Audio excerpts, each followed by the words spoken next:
Hello, beautiful friends. I'm Michelle Francesca. This is Inspiration for Life, and this is part 2 of a series, 7 things that are not wrong or bad to feel and experience.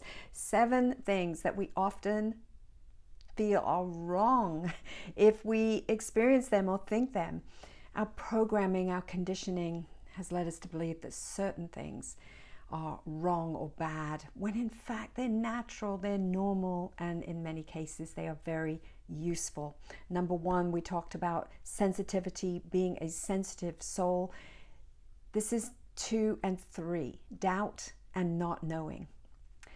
Doubt and not knowing are not wrong, and they are not bad to experience and feel. Conditioning, especially religious conditioning, has led us to believe that doubt is bad. When I say doubt, I'm not talking about distrust so much as something that's inside us that prompts us to ask questions, to reach beyond what we've been taught to believe. It's the spirit within leading us into a truth that is expansive. It's outside of the box of past thinking and mindsets. Hear what profound philosopher and poet Rainer Maria Rilke says about doubt. He says, "And your doubt can become a good quality if you train it. It must become knowing. It must become criticism. Ask it," he says, "whenever it wants to spoil something for you. Ask why something is ugly. Demand proofs from it. Test your doubt, and you will find it perhaps bewildered, embarrassed, perhaps protesting. But don't give in. There was a reason that doubt," he's saying, poked you from the inside. He says, insist on arguments. Act in this way, attentive, persistent, every single time, and the day will come when instead of being a destroyer, doubt will become one of your best workers. Perhaps the most intelligent of all the ones that are building your life.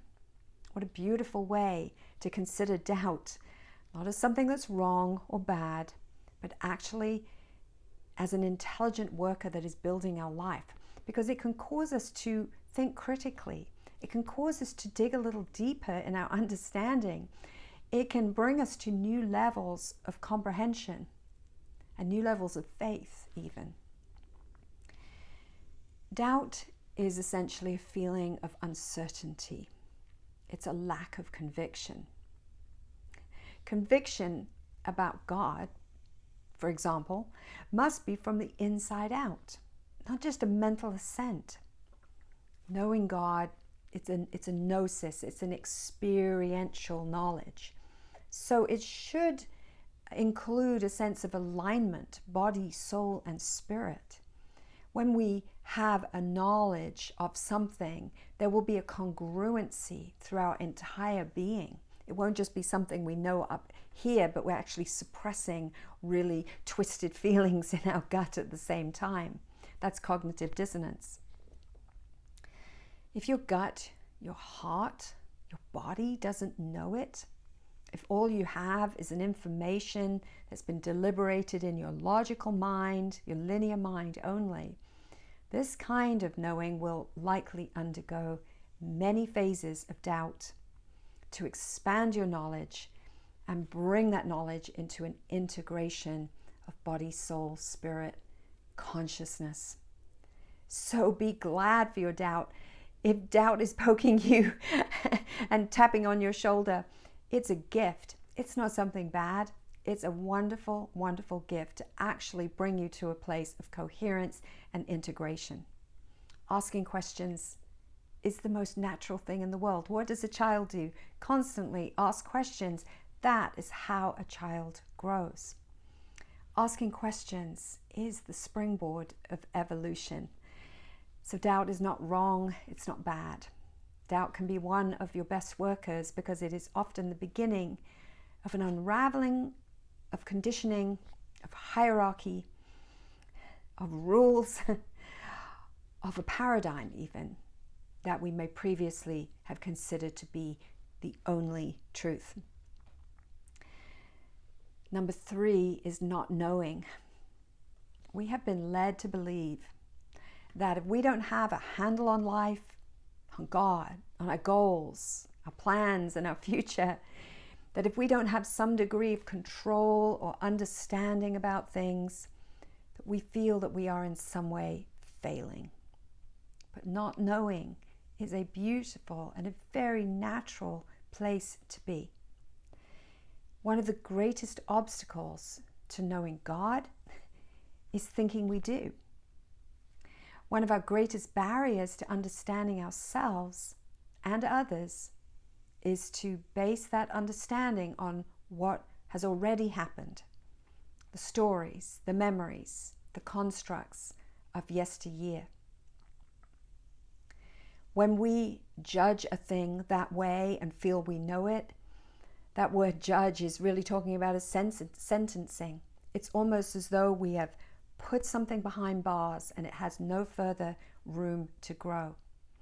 That's why I think Jesus said, I desire compassion over judgment, mercy over judgment. Compassion in the original Hebrew of that word is racham. It means womb. There's a constant expectation. There's a constant growing. There's a constant gestation that's possible. There's a creativity that's possible. So as soon as we think we know something, that we've judged something and we know it, we're really putting it behind bars and preventing it from expanding in our awareness. Everything is constantly in flux. I want to say that we do that with ourselves. We put ourselves in bars. We think we know ourselves. Perhaps we don't. We think we know God. It prevents us from actually knowing so much that is yet for us to comprehend and understand. Everything is in constant flux. It's going to be our approach to all things that determines the depth of our discovery. If we approach life, people, all things with a belief that there's something wrong with not knowing, what can we hope to discover? It's in the awareness that there's an eternity of expanse yet to touch that moves us forward into a journey of delightful discovery. John O'Donohue says, if our approach is reverent, beautiful things open to us. The unknown opens to us because it has an unbarred space to enter into. Not knowing is not wrong. It's not bad. It's not useless. It's not an indication that we are in some way failing. Not knowing, coupled with sincere inquiry, paves the way for things that eye has not seen and ear has not heard. When an angel told Zacharias that his aged barren wife would conceive a child, his reaction was a cynical kind of questioning, which was really already a judgment. How can this happen? In fact, there's no way. But when an angel told Mary that she, a virgin, would conceive a child, she responded with innocent curiosity. She accepted her not knowing, but she did not allow it to stop her from receiving in faith what she did not comprehend and understand. None of us fully know anything. Thank God. Only our relaxation into the honesty of that will allow us to approach that which we do not know with openness, with childlike curiosity and faith, and with reverence and receptivity. And from this place of openness and spaciousness, we will be ready to conceive and learn new things and genuinely grow. I hope this has been an encouragement to you. Join me for part 3. Catch part 1 if you didn't. Like and subscribe the channel, and I look forward to seeing you next time.